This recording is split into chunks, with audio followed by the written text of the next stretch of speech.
Anthony Hopkins, Jamie Lee Curtis, Lowe, Anne Hathaway. What do they all have in common? They're all sober. And they quit drugs, quit alcohol, whatever, but they all quit using, and they quit for different reasons. I just wanted to go into a little bit of detail about that and how I find we all have our own path that we got to forge. And how fitting is it that I'm on this hike and you all are coming with me to talk about sobriety, talk about faith, and what's important to you and your journey, and why is it important to quit drinking for you. Why are you questioning your drinking? For me, early on, it was that I had anger issues. I had ruminations from decades ago, from when I was a teenager even. They hung on to me, and they kept hanging on. And when I started to question my drinking, I was really able to quiet all those ruminations. I was able to figure out and find more mental clarity, gain more self-esteem, and eventually get rid of that anger. And that's really the reason why I wanted to quit, just to have a better life. It wasn't that I was afraid of dying. I mean, that was part of it. But feeling sick every day and knowing that eventually it's going to catch up to me.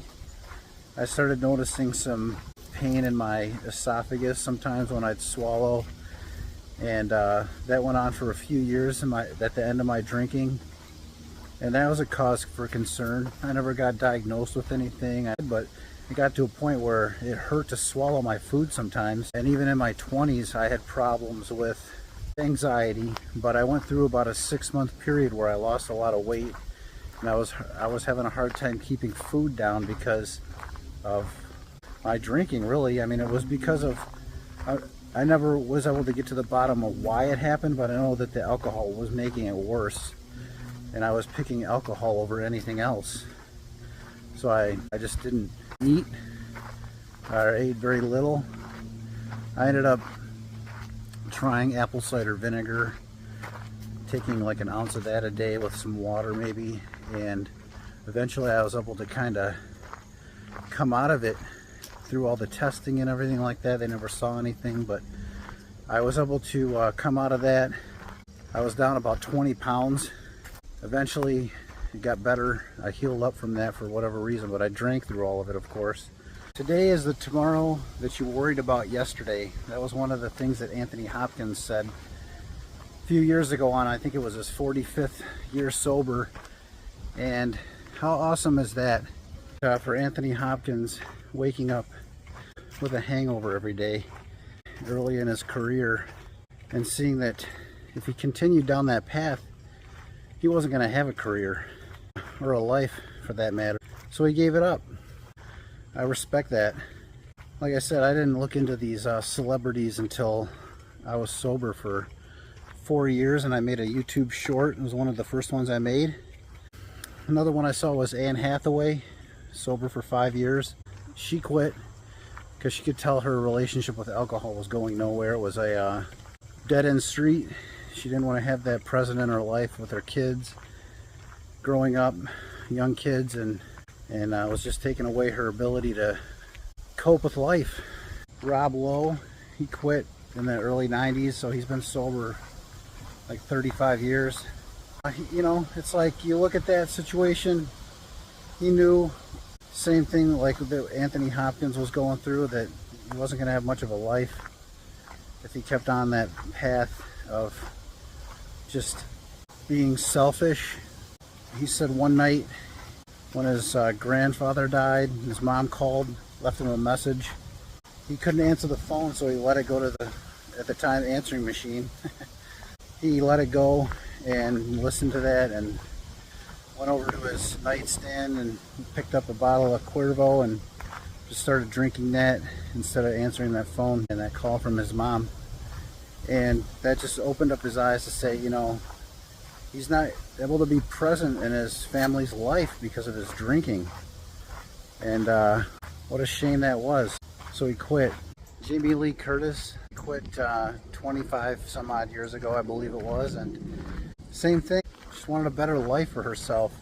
She could see that the drinking was causing her problems, and that's what it takes. You know, if you are starting to question where you are with your alcohol consumption, starting to wonder, is this even good for me anymore? I mean, in any amount, really. When I was a binge drinker, I would just not ever have one. I'd have several. I never had planned on having one unless I was maybe driving, but then even after that I would just go home and drink one after another. So there was rarely an instant where I was not drinking more than one or two. Wherever you are in your journey, these celebrity figures, it's not like I quit because of stories like theirs, but them speaking out was definitely helpful. I mean, it's just like with mental health. The more people speak up about what they're going through, the more cathartic it is for ourselves and beneficial for the people that are listening. You know, some people don't have a voice, or some people choose to stay silent about their addiction or their affliction or whatever mental state they're going through. And I know I didn't really speak up about my sobriety until I was like 4 years in, 3.5 years maybe. And I finally got comfortable saying, you know, I can do this. I can tell people. There's nothing to be ashamed of. There's nothing wrong with me. And I feel like if I can just share that with people, take the stigma off of it. You know, because the truth of the matter is I could drink if I wanted to. I got some sober time under my belt, and I said, I feel a lot better just without it. So I could try to moderate, could try to have one or two. But at that point, I felt like, why bother? I felt good without it. So that's just what I did with it. How about you? Where are you at with it? Yeah, I take these hikes and just enjoy my walk, and I feel better. I feel more alive without alcohol. I feel like there's a million more things I could be doing with my life now besides drinking. Sitting at home drinking, or sitting at a bar or an event drinking. I feel like there's just so much more to do. There's so much more available in life.